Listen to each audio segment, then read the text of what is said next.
नमस्कार, मंडल news bulletin में आपका स्वागत है। आइए पेश करते हैं आज के प्रमुख व मुख्य समाचार।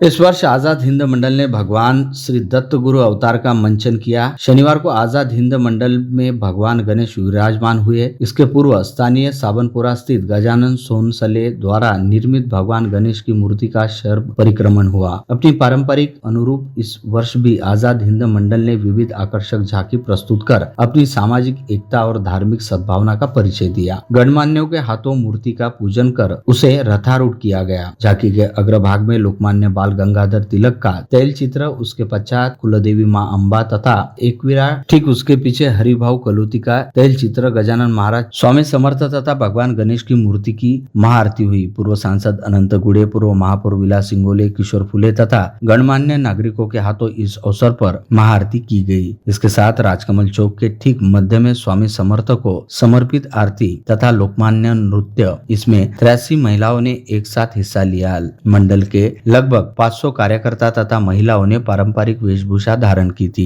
मंडल से निकलते समय गेट के भीतर जगह जगह नागरिकों ने भगवान गणेश जी की आरती कर शोभा यात्रा का स्वागत किया। गांधी चौक के परकोटे पर पहुंचने पर गेट के मुख्य भाग पर पटाखों की आतिशबाजी तथा पुष्प वर्षा हुई। इस अवसर पर पुलिस का तगड़ा बंदोबस्त तो था ही, साथ ही मंडल के सभी कार्यकर्ताओं ने शोभा यात्रा को सुचारू रूप से निकलने में पुलिस प्रशासन की मदद की। मंडल के कार्याध्यक्ष पूर्व महापौर विलास सिंगोले, पूर्व सांसद तथा मंडल के उपाध्यक्ष अनंत कुड़े के मार्गदर्शन में अनेकों ने इस शोभा यात्रा में हिस्सा लिया।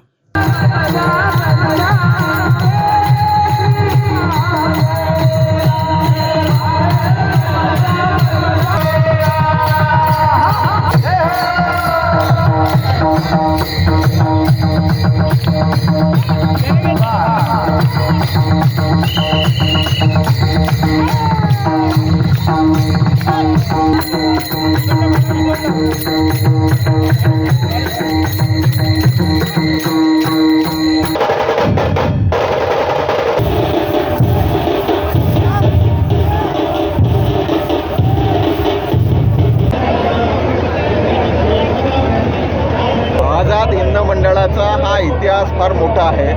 आझाद हिंद मंडळाची स्थापना 1928 मध्ये झाली आणि आज 97 वर्ष झाले। याचा आम्हाला सर्व अमरावती जनतेला, अमरावती जिल्ह्याच्या सगळ्या जनतेला याचा आनंद आहे की या ठिकाणी आझाद हिंद मंडळामध्ये होणारे कार्यक्रम हे अति संस्कृत आणि सुसंस्काराला धरून चालणारे कार्यक्रम या ठिकाणी होणार। या गणपतीचा इतिहास जर पाहिला तर येणाऱ्या काळामध्ये 100 कंप्लीट होणार आहे। त्या अनुषंगानं आम्ही हा जो कार्यक्रम आहे, आता अनेक मी लहानपणापासून इथे सहभागी होतो, विलास भाऊ आहेत, अनेक या ठिकाणी मंडळी आहेत, त्या काही आमचे लोक, आमचे मित्र या ठिकाणी नाही आहेत। आमचे हे मित्र सगळे जबरदस्त आहेत। यांनी मला सांगितलं की आता 100वे वर्ष आहे, काहीतरी केलं पाहिजे। विलास भाऊ तुम्हाला सांगतो की या ठिकाणी 100व्या वर्षानिमित्त मी 15 लाख रुपये या गणपतीला देणार आहे। 100% हा ऐतिहासिक कार्यक्रम झाला पाहिजे। या अनुषंगाने आझाद हिंद मंडळ हे 100 वर्ष हे सुवर्ण अक्षरात लिहिणारं अक्षर राहणार आहे। त्या अनुषंगाने सर्वांना विनंती करतो की या ठिकाणी गुरुदत्ताचा हा देखावा पाहण्याजोगा आहे। सगळ्यांनी इथे यावं आणि गुरुदत्ताचं दर्शन घ्यावं, एवढंच मी या ठिकाणी विनंती करतो आणि धन्यवाद व्यक्त करतो। अमरावती शहर के परकोटे के भीतर स्थित विदर्भ में प्रसिद्ध श्री नीलकंठ गणेशोत्सव मंडल की शोभा यात्रा में हजारों भक्तों ने हिस्सा लिया। अपनी परंपरा के अनुसार इस बार भी गणेशोत्सव की झांकी में पारंपरिक वेशभूषा में परिसर के नागरिकों ने हिस्सा लेते हुए भगवान गणेश की शोभा यात्रा में अपनी संस्कृति के अनुरूप लेजिम और पारंपरिक नृत्य प्रस्तुत कर सभी का मन मोह लिया। शोभा यात्रा के अग्रभाग में लोकमान्य बाल गंगाधर तिलक का चित्र था। छत्रपति शिवाजी महाराज के रथ के ठीक सामने शिवाजी महाराज के मावले घोड़े पर सवार थे। शिवाजी महाराज और उनकी मावला सेना के बाद झांकी की रानी की झांकी, पारंपरिक दिंडी पालकी के बाद भगवान गणेश रथ पर सवार थे। इस बार ढोल पथक ने सभी को मोह लिया। लेजिम की धुन पर पारंपरिक दिंडी के ताल मृदंग तथा मंजीरों की आवाज ने सभी को शिवकालीन समय की याद दिला दी। राजकमल चौक पर पहुंचने के बाद खाटू श्याम नरेश के भक्तों के अलावा महिलाओं की लेजिम और ढोल पथक की धुन पर थिरकते युवाओं का जोश देखते ही बन बनता था। इस अवसर पर राजकमल चौक पर महाआरती का आयोजन किया गया। यहाँ से शोभा यात्रा शाम चौक, बापर चौक, सरोज चौक, जवाहर रोड होते हुए पुनः नीलकंठ मंडल पहुंची। युवाओं का जोश देखते ही बनता था। शोभा यात्रा में युवा वॉलेंटियर की ओर से किया गया नियोजन तथा पुलिस के बंदोबस्त ने शोभा यात्रा की शालीनता को बढ़ा दिया। कहते हैं कि भगवान कण कण में विराजमान है, बस देखने का नजरिया होना चाहिए। दिखाई देने वाले व्यक्ति को हर जगह भगवान नजर आते हैं। सृष्टि के सानिध्य में भगवान गणेश की प्रतिमा को मूर्त रूप मिलने पर यही से इस वर्ष श्री कृष्ण पेट स्थित श्री कृष्ण गणेशोत्सव मंडल ने मनपा के बगीचे में बाप्पा की प्राण प्रतिष्ठा कर गणेशोत्सव का श्री गणेश किया। तमाम तामझाम तथा न्यूनगंडता से इतर वर्ष श्री कृष्ण पेट गणेशोत्सव मंडल ने मनपा के बगीचे में श्री सृष्टि विनायक गणपति स्थापित किया। पूर्व पालक मंत्री डॉक्टर सुनील देशमुख को सोनाली देशमुख के हाथों पूजन कर विधिवत भगवान गणेश के प्राण प्रतिष्ठा की घोषणा की गई। इस अवसर पर मूर्ति को मूर्त रूप देने वाले कलाकार प्रहलाद ढगेकर का वहां उपस्थित सभी मान्यवरों ने भावभीना सत्कार किया। बता दें कि मंडल का यह 65वां वर्ष है। विगत कई वर्षों तक इस मंडल में एक से बढ़कर एक झांकी प्रस्तुत कर गणेशोत्सव में अपनी अलग ही पहचान बनाई थी। इस वर्ष पेट के तने से उभर कर आई गणेश रूपी प्रतिमा को पूर्ण रूप देकर उसमें प्राण प्रतिष्ठा कर इस वर्ष भगवान गणेश की प्रतिमा को स्थापित किया गया है। यह प्रतिमा सचमुच पूरी तरह से सृष्टि विनायक है। इस कार्यक्रम में पूर्व पालक मंत्री डॉक्टर सुनील देशमुख, सोनाली देशमुख, इनके अलावा पूर्व महापौर मिलिंद चिमोटे, कोमल बोत्रा, मोना चिमोटे आदियों सहित परिसर के नागरिक भारी मात्रा में उपस्थित थे। दिव्यांग कल्याण मंत्रालय के मंत्री और विधायक बच्चू कडू द्वारा अचलपुर विधानसभा क्षेत्र में 20 स्तरीय तीर्थ स्थलों के विकास के लिए बढ़ी हुई धनराशि प्राप्त करने के लिए राज्य सरकार से लगातार संपर्क किए जाने के चलते करोड़ों रुपए की अतिरिक्त धनराशि के साथ 10 तीर्थ स्थलों को मंजूरी दी गई है। राज्य के ग्रामीण विकास विभाग ने इस संबंध में एक शासकीय आदेश जारी किया है और इस फंड की बदौलत निर्वाचन क्षेत्र के मंदिरों का कायापलट किया जाएगा। विदित हो कि अचलपुर विधानसभा क्षेत्र में कई प्रसिद्ध तीर्थ स्थल है और विधायक बच्चू कडू इन तीर्थ स्थलों को विकसित करने के लिए लगातार प्रयास कर रहे हैं। उनके प्रयासों से लगभग 10 तीर्थ स्थलों को बी दर्जा दिया गया। विभिन्न विकास कार्यों हेतु पूर्व प्रावधान के अनुसार धनराशि प्राप्त कर विकास कार्य कराए गए, लेकिन अपर्याप्त धन के कारण तीर्थ स्थलों के विकास के कई कार्य पूरे नहीं हो सके। अपने निर्वाचन क्षेत्र में तीर्थ स्थलों के विकास के लिए प्रतिबद्ध विधायक बच्चू कडू ने राज्य के मुख्यमंत्री एकनाथ शिंदे को पत्र के माध्यम से अनुरोध किया था कि सभी तीर्थ स्थलों को पुण्य श्लोक अहिल्या देवी होळकर ग्रामीण यात्रा स्थल एवं तीर्थ विकास योजना के तहत बढ़ी हुई धनराशि स्वीकृत की जानी चाहिए। इस पत्र का संज्ञान लेते हुए मुख्यमंत्री ने 10 तीर्थ स्थलों को बढ़ी हुई धनराशि स्वीकृत करने के निर्देश दिए, जिसके अनुसार राज्य ग्रामीण विकास विभाग ने हाल ही में एक सरकारी आदेश जारी किया और अचलपुर निर्वाचन क्षेत्र के श्री क्षेत्र बेलोरा तीर्थ स्थल के लिए 2 करोड़ 99 लाख, श्री क्षेत्र लाखनवाड़ी के लिए 3 करोड़, श्री क्षेत्र देऊरवाड़ा के लिए 3 करोड़, श्री क्षेत्र चंद्रपुरी महाराज संस्थान बेसखेड़ा के लिए 3 करोड़, श्री क्षेत्र तुलजा माता देवस्थान घाटलाड़ की 3 करोड़, श्री क्षेत्र गुलाबराव महाराज देवस्थान मधान 2 करोड़ 99 लाख, श्री क्षेत्र शिरसगांव कस्बा 2 करोड़ 99 लाख, श्री क्षेत्र गुलाब महाराज संस्थान प्रहलादपुर चांदूर बाजार 3 करोड़, श्री क्षेत्र बहिरम बाबा संस्थान बहिरम 3 करोड़ और श्री धनोरा में क्षेत्र सुंदर नारायण संस्थान ने 5 करोड़ रुपए निधि की मंजूरी दी गई है। इस मंजूरी के लिए विधायक बच्चू कडू ने मुख्यमंत्री एकनाथ शिंदे को धन्यवाद दिया है।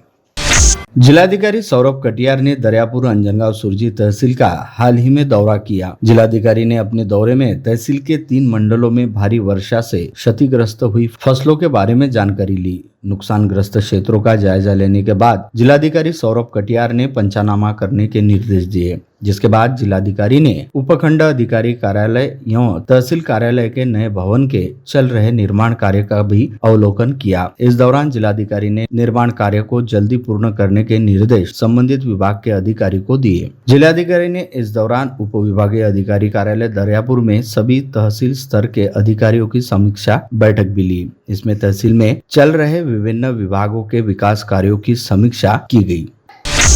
शहर कांग्रेस अध्यक्ष बबलू शेखावत ने अमरावती की सड़कों पर घूम रहे आवारा जानवरों और साफ सफाई व्यवस्था पर सवाल उठाते हुए चेतावनी दी है कि यदि मनपा प्रशासन ने इस संबंध में कोई कार्यवाही नहीं की तो मनपा कार्यालय में आवारा जानवर छोड़े जाएंगे और सड़कों पर फैला कचरा लाकर मनपा ऑफिस में फेंका जाएगा। उल्लेखनीय है कि अमरावती शहर जिला कांग्रेस कमेटी अध्यक्ष बबलू शेखावत की तरफ से मनपा आयुक्त एवं प्रशासक को भेजे पत्र में कहा गया कि 6 सितंबर को अंबिका परिसर में बालासाहेब महल्ले को आवारा गाय ने पीछे से टक्कर मार दी थी। इसके चलते सिर के बल गिरे और गंभीर रूप से वे घायल हो गए थे और देर रात उनकी मृत्यु हो गई। इस गाय को 7-8 दिन पहले कुत्तों ने काट लिया था, जिसके चलते गाय पागल हो गई थी। इन 7-8 दिनों में इस गाय ने 6-7 लोगों को इस तरह टक्कर मारी थी। महानगर पालिका की तरफ से इस मामले में कोई कार्यवाही नहीं की थी। इसी प्रकार शहर के ऑक्सीजन पार्क के सामने कचरे के ढेर लगे हैं। दिनों दिन ये ढेर बढ़ रहे हैं। कचरे के इन ढेरों पर प्रतिदिन रात को 30 से 40 आवारा कुत्ते फिरते रहते हैं। पत्र में कहा गया है कि अमरावती मनपा एक तरफ तो शहर को स्वच्छ रखने में नाकाम साबित हो रही है, वही दूसरी तरफ जो परिसर स्वच्छ है वहाँ भी मनपा गंदगी फैला रही है। बबलू शेखावत ने इस पत्र में लिखा कि इसके पहले भी आवारा कुत्ते